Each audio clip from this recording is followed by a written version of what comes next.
ജീവിതത്തിൽ എപ്പോഴും നമ്മൾ മനസ്സിലാക്കേണ്ട വിഷയം എപ്പോഴാണ് നമ്മുടെ അവസ്ഥ. ഒരു സെക്കൻഡ് നേരം മഹാന്മാരായ മഹത്തുക്കളായ സ്വാലിഹീങ്ങളൊക്കെ പറയുന്നത് ജീവിതത്തിന്റെ മരണത്തിനെ പറ്റി ചിന്തിച്ചിട്ട് നല്ല ഒരു മഹാനായ മനുഷ്യനിക്ക് നല്ല ഹലുവ പറഞ്ഞാൽ അക്കാലത്ത് ഭയങ്കര ഫേമസ്. ഇപ്പൊ ഹലുവ തന്നെ പറഞ്ഞപ്പോൾ ചിരിക്കും, ഹലുവ തിന്നൂല. ഇപ്പൊ പുതിയ അല്ലേ, ഇപ്പൊ ഹലുവ തന്നെ പറഞ്ഞ കാര്യത്തിന് വേണം കുട്ടികൾക്ക് ഹലുവ കൊണ്ടേ കൊടുത്താൽ നമ്മുടെ മേഖല വെച്ചത് കാരണം അതല്ല. ഇപ്പൊ പുതിയ പഴയ കാലത്ത് ഹലുവ എന്നൊക്കെ പറഞ്ഞാൽ ഭയങ്കര പേരും ഫേമസ്. കാരണം പഴയ കാലത്തൊക്കെ കോഴിക്കോട് പോയാൽ ഹലുവ കൊണ്ടുവരും. ഇങ്ങനെ ഒരു സമ്പ്രദായം ഉണ്ടായി. അങ്ങനെ ഒരു മഹാനായ മനുഷ്യനിക്ക് ഹലുവ കൊണ്ടുപോയി കൊടുത്തു, നല്ല സ്പെഷ്യൽ ഹലുവ. അങ്ങനെ ആ മഹാനായ മനുഷ്യനിക്ക് തന്നെ കഴിച്ച് നല്ല ഉഷാറായി തിന്നു. അങ്ങനെ തിന്നിട്ട് ബഹുമാനപ്പെട്ടവരോട് ചോദിച്ചു എങ്ങനെ ഉണ്ടായി, ടേസ്റ്റ് എങ്ങനെ ഉണ്ടായി. അപ്പൊ നമ്മളെ മൊത്തത്തോട് ചോദിച്ചു പറയും ഭയങ്കര ടേസ്റ്റ്. കാരണം ഇത് ടേസ്റ്റ് ഇല്ലെങ്കിൽ ഞമ്മ അങ്ങനെ പറയണം, കാരണം ഇല്ല അടുത്ത പ്രാവശ്യം കൊണ്ടുവരാലോ അല്ലെ. അടുത്ത പ്രാവശ്യം ഇതിനേക്കാളപ്പുറം കൊണ്ടുവന്നെങ്കിൽ അതൊരു ഹിക്മത്താണ്. നമ്മൾ പറയും ഭയങ്കര ടേസ്റ്റ്, ഇങ്ങനത്തെ അനുഭവം നമ്മുടെ ജീവിതത്തിൽ നിന്നിട്ടില്ല. മഹാനായ മനുഷ്യൻ പറഞ്ഞില്ല, എനിക്കത് ടേസ്റ്റ് എന്തെന്നൊന്നും എനിക്ക് മനസ്സിലായിട്ടില്ല. അത് ഞാൻ എന്റെ എന്റെ വിശപ്പെടുക്കാൻ വേണ്ടി ഞാൻ തിന്നതാണ്. അത് മധുരാണോ ടേസ്റ്റാണോ അല്ലാതെ ഉപ്പാണോ പുളിയാണോ ഒന്നും എനിക്ക് മനസ്സിലായിട്ടില്ല. എന്തേ കാരണം ചോദിച്ചു. കാരണം ഈ അലുവ നിങ്ങൾ കൊണ്ടുവന്നിട്ട് എന്റെ കയ്യിൽ തന്ന സമയത്ത് ഞാൻ ചിന്തിച്ചു, പഠിച്ചോനെ ഇതിന്റെ അവസാനത്തെ ദിവസമായിരിക്കോ, ഇതിന്റെ അവസാനത്തെ മണിക്കൂറായിരിക്കോ, അവസാനത്തെ ഫുഡായിരിക്കോ ഈ ലോകത്തിൽ ഞാൻ കഴിക്കുന്നത്, ചിലപ്പോ ഇതിന്റെ ലാസ്റ്റ് ഫുഡ് കഴിക്കലായിരിക്കുമോ എന്ന് ചിന്തിച്ചപ്പോൾ എനിക്ക് മരണത്തിന്റെ പേടി വന്നു. ആ മരണം ചിന്തിച്ചപ്പോൾ എനിക്കൊന്നും മനസ്സിലായില്ല. ഇത് മധുരമാണോ ടേസ്റ്റാണോ അല്ല കയ്പയാണോ ഒന്നും മനസ്സിലായില്ല. ഈ രീതിയിലാണ് മഹാന്മാരായ സ്വാലിഹീങ്ങളൊക്കെ ജീവിച്ചത്. അങ്ങനെയാണ്. ഇങ്ങനെ എത്രയോ കഥകൾ പറയാനുണ്ട്. മരണത്തിന് വേണ്ടി പറ്റപ്പോൾ ശരീരം മുഴുവൻ വറുക്കുമായിരുന്നു. ഇന്നലെ ഞാനൊരു സൂഫിവര്യനായ മനുഷ്യന്റെ കഥ വായിച്ചു. ആ കഥ വായിച്ചപ്പോൾ ഞാൻ അതായത് ആ മനുഷ്യന് നിസ്കരിക്കാൻ വേണ്ടി ബോധമെടുത്തിട്ട് വന്നാൽ വറക്കാൻ തുടങ്ങും. ആളുകളൊക്കെ അദ്ദേഹത്തിന് ചോദിച്ചു എന്തോ മാനസികമായ എന്തോ ശാരീരികമായ രോഗമുണ്ടെന്ന് പറഞ്ഞിട്ട് ആളുകൾ അദ്ദേഹത്തിന് ശുശ്രൂഷിക്കാൻ തുടങ്ങി. അങ്ങനെ കുറച്ച് നിസ്കാരങ്ങൾ കഴിഞ്ഞപ്പോൾ നിലനിന്നു. അങ്ങനെ വീണ്ടും അസർ നിസ്കാരത്തിന്റെ സമയമായി. അസർ നിസ്കാരത്തിന് ബോധമെടുത്തിട്ട് വന്നിട്ടാകുമ്പോൾ വീണ്ടും വറക്കാൻ തുടങ്ങി. അദ്ദേഹത്തിനോട് ചോദിച്ചു എന്താണ് നിങ്ങളുടെ അവസ്ഥ. ആ സമയത്ത് പറഞ്ഞു ഞാൻ ബോധമെടുത്തിട്ട് ഖാലിഖായ റബ്ബിന്റെ മുമ്പിൽ നിൽക്കാൻ വേണ്ടി ഞാൻ ഇങ്ങനെ ഒരുങ്ങുമ്പോൾ എനിക്ക് വറക്കാൻ തുടങ്ങും, ശരീരം മുഴുവൻ വറക്കാൻ തുടങ്ങും. രാജാവായ റബ്ബുൽ ഇസ്സത്തിന്റെ മുമ്പിൽ ഞാനൊരു കുറ്റവാളിയെ, ഒരു പ്രതിയാണ് ഞാൻ. ഈ ദുനിയാവിൽ ഞാൻ ജീവിച്ചപ്പോൾ എന്റെ റബ്ബിലേക്ക് എത്രയാണ് ഞാൻ മാറി കാണിച്ചിട്ടുള്ളത്. ആ റബ്ബിന്റെ മുമ്പിലേക്കാണ് ഞാൻ നിൽക്കുന്നത്. ഡയറക്റ്റായിട്ട് റബ്ബിലേക്ക്, റബ്ബ് ഡയറക്റ്റ് സംഭാഷണമാണ് അല്ലെ. നിസ്കാരം എന്ന് പറഞ്ഞാൽ സാധാരണ വിഷയമല്ല. നമുക്കൊക്കെ നിസ്കാരത്തിലേക്ക് എത്തിയാലാണ് എല്ലാ കണക്കുകൾ ഓർമ്മ വരുന്നത് അല്ലെ. എല്ലാ മറന്നുപോയ കാര്യങ്ങൾ ഓർമ്മ ഉണ്ടെങ്കിൽ നിസ്കരിക്കാൻ വരണോ, എന്തെല്ലാം കാര്യങ്ങൾ നിസ്കരിക്കാൻ കൈകെട്ടുമ്പോഴൊക്കെയാണ് ഇത് കാറിന് ലോക്കാക്കി ചിന്ത വരുന്നത്. അങ്ങനെ നിസ്കാരം കഴിയുന്നത് വരെ ഒരു ചിന്തയിലായി. ഇതിന് പൈശാചികമാണ്, ഇത് പിശാചാണ്. അല്ലെങ്കിൽ നമ്മൾ ചിന്തിക്കും ഞാൻ പാർക്കിംഗ് ആക്കി റോഡിന് സൈഡിലായി പോയിനാൽ ചിലപ്പോൾ പോകുമ്പോൾ എന്തെങ്കിലും ബുദ്ധിമുട്ടായിട്ടുണ്ടോ. ഈ രീതിയിലൊക്കെ ഓർമ്മകൾ നിസ്കാരത്തിൽ വരുന്നു. ഇത് പിശാചാണ്. അതുകൊണ്ടാണ് മഹാന്മാർ പറയുന്നത് നിസ്കാരത്തിലേക്ക് പ്രവേശിച്ചാൽ പ്രത്യേകമായി ഓതണം. അത് ഒന്നാമത്തെ റക്അത്തിന്റെ ഫാത്തിഹയിൽ വളരെ മുഅക്കദായ സുന്നത്താണ്. എന്നാൽ 4 റക്അത്തുള്ള നിസ്കാരത്തിലാണെങ്കിലും ഫാത്തിഹയിൽ അഊദു ഓതൽ സുന്നത്താണ്. ഒന്നാമത്തെ റക്അത്തിൽ മുഅക്കദായ സുന്നത്താണ്. അഊദു ബില്ലാഹി മിനശ് ശൈത്വാനിർ റജീം നമ്മൾ മനസ്സിൽ വേണം. എന്നെ വെടിപെടുപ്പിക്കുന്ന പിശാചിന്റെ ആ ദുർവൃത്തികളിൽ നിന്ന്, വസ്വാസികളിൽ നിന്ന് എന്നെ രക്ഷപ്പെടുത്തണം എന്ന ആ നിയത്തോടുകൂടെ ഓടിയിട്ടാണ് പറഞ്ഞു തുറന്നത്. അപ്പൊ ഞാൻ പറഞ്ഞു വന്നത് നമ്മുടെ ജീവിതത്തിന്റെ മേഖലകൾ മുഴുവനും നമുക്ക് എത്രയാണ്, നമുക്ക് ജീവിതം കുറെ കാലം ഉണ്ട് എന്നുള്ള പ്രതീക്ഷ ഇതെല്ലാം അവസാനിപ്പിച്ച് നമ്മൾ എന്ത് വേണം, നമ്മളേത് സമയത്തും അതിക്രമങ്ങൾ ചെയ്യുമ്പോൾ പ്രത്യേകമായി, നമ്മൾ കുറ്റങ്ങൾ ചെയ്യുമ്പോൾ, വേണ്ടാത്തരങ്ങൾ ചെയ്യുമ്പോൾ പ്രത്യേകമായി നമ്മൾ ചിന്തിക്കേണ്ടത് ഇതിന്റെ അവസാനത്തെ സമയമായിരിക്കും. നമ്മൾ ഉദാഹരണത്തിന് ഒരു വിചാരം ചെയ്യാൻ വേണ്ടി പെണ്ണിനെടുക്കലേക്ക് പോകുന്നില്ല. ആ പോകുന്ന സമയത്ത് ഇത്ര ചിന്തിച്ചാൽ മതി. ഒരു വയതും ഒരു ഉസ്താദിന്റെ നസീഹത്തും ഒരു വാർഡിംഗ് ഒന്നും വേണ്ട, ഒരു പോലീസിനെ പേടിക്കേണ്ട ഒന്നും വേണ്ട.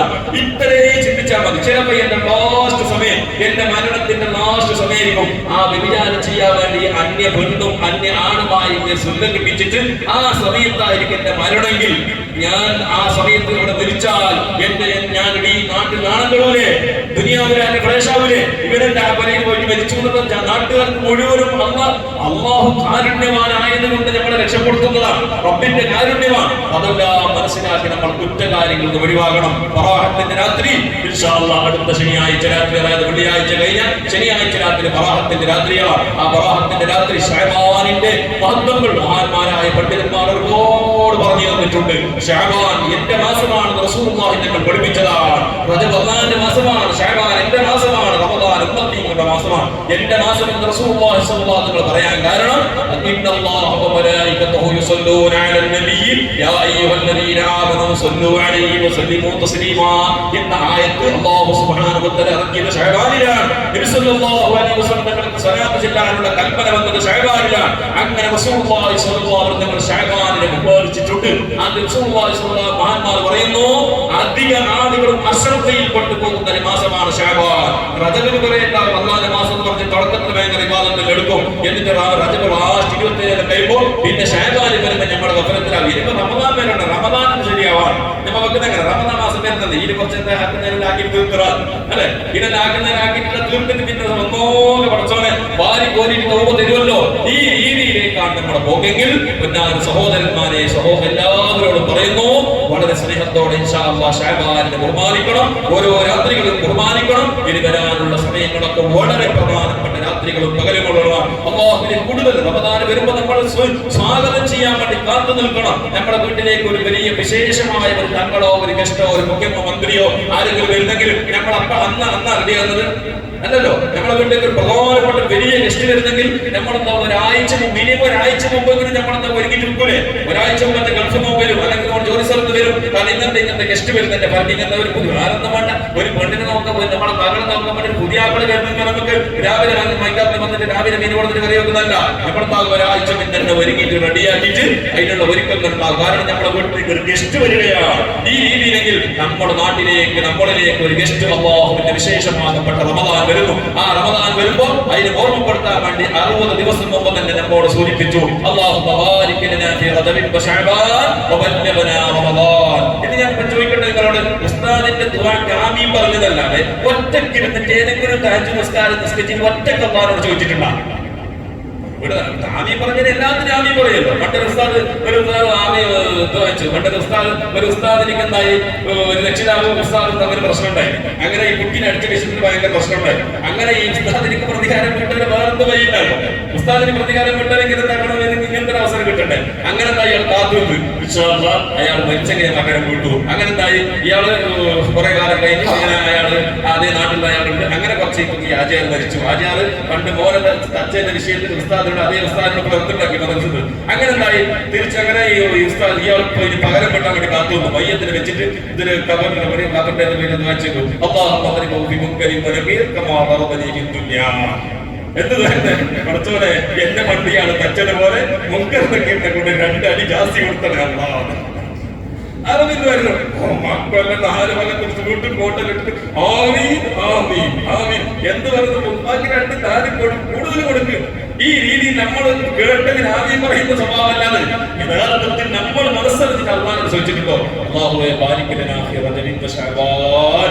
പഠിച്ചോനെ ശഅബാൻ റജബിനും ശഅബാനും ബർക്കത്താക്കി റമദാനിനെ നല്ല നിലക്ക് എത്തിക്കണം. റമദാനെ എത്തിക്കണം എന്ന് പറഞ്ഞെങ്കിൽ ഞങ്ങൾ ഉറങ്ങി കള്ളുടിക്കുന്നവരെ റമദാൻ എത്തുന്നത് ഇല്ലേ? കള്ളുടിക്കുന്നവർ റമദാനില്ല, വ്യഭിചാരം ചെയ്യുന്നത് റമദാനില്ലേ? റമദാൻ നാട്ടിലുണ്ട്. നോമ്പ് നോക്കാത്ത റമദാനില്ലേ? എന്തേ റമദാനിൽ എത്തിക്കണം എന്ന് പറഞ്ഞാൽ ആ റമദാനിന്റെ ആരാമുകൾ പാലിച്ചിട്ട് നല്ല നിലക്ക് ഒരു രാത്രിയും ഒരു പകലും ഒരു സെക്കൻഡ് പോലും നഷ്ടപ്പെടാതെ പടച്ചോനെ ആ റമദാനിനെ സ്വീകരിക്കാനുള്ള തൗഫീഖ് തരണേ എന്നുള്ളതാണ്. അത് മുഅ്മിനീങ്ങൾക്കേ കിട്ടൂ, അത് അതിന്റെ യഥാർത്ഥ ആളുകൾക്കേ കിട്ടൂ. ഞാൻ പറയാ അത് തുടക്കത്തിൽ തന്നെ മനസ്സിലാക്കാൻ കഴിയും. റമദാന്റെ ആദ്യത്തെ രാത്രിയിൽ ഓന് മനസ്സിലാക്കാം ആർക്ക് അവർക്ക് പിന്നെ എന്തെങ്കിലും മാർക്കിടാൻ പാടില്ല. ഞങ്ങളുടെ പണി അതാണ് പോലെ മനസ്സിലാക്കുന്നത് പോലെ. കാത്തുവെക്കും.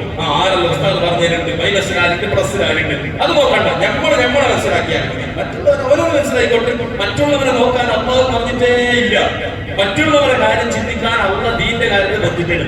ആർക്കും ആരെയും എങ്ങനെയുള്ളവരെയും നിസ്കരിക്കാത്തവനെ ഉപദേശിക്കാം, നോമ്പ് നോക്കാത്തവനെ ഉപദേശിക്കാം എന്നല്ലാതെ അവൻ നരകത്തിലാണ് ഓനങ്ങനെ അത് പറയാനുള്ള റൈറ്റ്സ് അല്ലാഹുവിനെ കൊണ്ട് തന്നിട്ടേ ഇല്ല. റമദാനിന്റെ ആദ്യത്തെ രാത്രി വരുമ്പോ ഒരാൾക്ക് എന്തായി റമദാനിന്റെ ഉദാഹരണത്തിന് ശഅബാനിന്റെ 9 നാളെ ഉസ്താദ് വെള്ളിയാഴ്ച പറഞ്ഞ് നാളെ ഇന്ന് രാത്രി റമദാനാകാൻ സാധ്യതയുണ്ട്. അതുകൊണ്ട് എല്ലാവരും റെഡി ആയിട്ടുണ്ട്. ആ സമയത്ത് റമദാനിന്റെ ആ ഒരു ലാസ്റ്റ് ദിവസത്തിൽ ശഅബാനിന്റെ ലാസ്റ്റ് നമസ്കാരം കഴിഞ്ഞ് റെഡി ആയിട്ട് ഓരെന്തായി റമദാനിനെ കാത്തുകാൻ വേണ്ടി പ്രതീക്ഷയോടെ കാത്തു നിന്നിട്ട് ഒരു ഒരുക്കത്തിൽ അന്നത്തെ ആ സമയം ഓന് ഗഫലത്തില്ലാതെ ഓന് നല്ല നിലക്ക് സ്വീകരിക്കാനുള്ള അവസരം ഉണ്ടെങ്കിൽ ഓന് റമദാൻ അല്ലാഹു ബന്ധപ്പെട്ട നിലക്ക് എത്തിച്ചു എന്നുള്ളതാണ്. അവസാനം വരെ ഒരു നമസ്കരിക്കാൻ കഴിയും. ഓരെന്താ എത്രയോ വേഗത്തിന് ഓനിന്റെ ഓൻ അന്ന് കളിച്ചത് ഏത് പത്തോളം കളിച്ചിട്ട് ഓനെന്താ ഇവര് വിക്കറ്റ് മേടിപ്പിക്കാൻ വേണ്ടി ഓനെന്തായി 6:45 ബാങ്ക് കൊടുത്തിട്ട് പോകുന്നത് എന്നല്ലേ കലാവാലി 8 മണിയോടെ ഉണ്ടല്ലോ ബാങ്ക് കൊടുക്കുന്ന 2 കുറച്ചിട്ട് 10 പറഞ്ഞു കലാവാലിന് കുറച്ച് വെളിയുണ്ടല്ലോ കുറച്ച് കളിക്കാൻ പറഞ്ഞിട്ട് അവനാണ് വീണ്ടും അതിന് തുടർന്ന് എന്നിട്ട് ഒരു സാധനം തിരിച്ചു വന്നു നമുക്ക് നമുക്ക് നിസ്കാരം കളായി.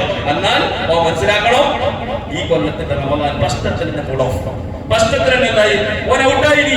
അപ്പൊ ഇത്തരം കാര്യങ്ങളിൽ നമ്മൾ ശ്രദ്ധിക്കണം. നമ്മൾ നല്ല തരത്തിൽ റമദാൻ സ്വീകരിക്കാനുള്ള ആ ഒരു മനസ്സ് കാണിക്കണം. അല്ലാഹു നമുക്ക് തൗഫീഖ് നൽകട്ടെ. അല്ലാഹു സുബ്ഹാനഹു വ തആല